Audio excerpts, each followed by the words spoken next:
শ্যামনগর উপজেলায় দীর্ঘদিন ধরে চোরের আতঙ্কের মূল হোতা সাইফুলকে আটক করেছে পুলিশ। সাইফুল বিভিন্ন মসজিদ ও মন্দির সহ এলাকায় চুরি করেছে বলে অভিযোগ রয়েছে। বিস্তারিত থাকছে সাহেব রেজার তথ্যচিত্রে। শ্যামনগর উপজেলায় গত কয়েক বছর ধরে চোরের আতঙ্ক ছড়িয়ে পড়েছিল।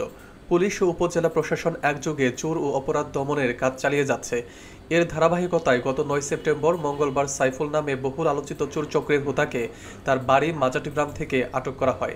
সাইফুল জকিরের পুত্র বিভিন্ন মসজিদ, মন্দির ও অন্যান্য স্থানে চুরি করার অভিযোগের সঙ্গে জড়িত।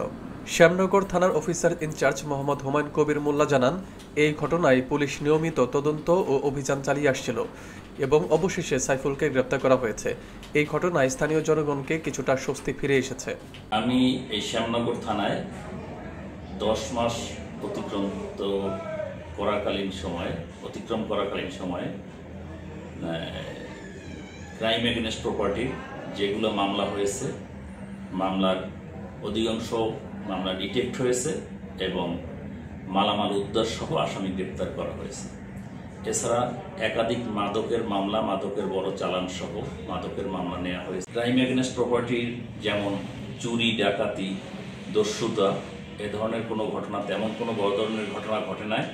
তারপরেও ছোটোখাটো যেসব বিষয়ে ঘটনা ঘটেছে সেগুলোর আসামি গ্রেপ্তার এবং মালামাল উদ্ধার করা সম্ভব হয়েছে এবং পরবর্তীতেও যাতে এই ধরনের চুরি, ডাকাতি, দস্যুতার কোনো ঘটনা না ঘটে সেজন্য এলাকায় পাহারার ব্যবস্থা করা হয়েছে এবং থানা পুলিশ তৎপর আছে বিষয়ে।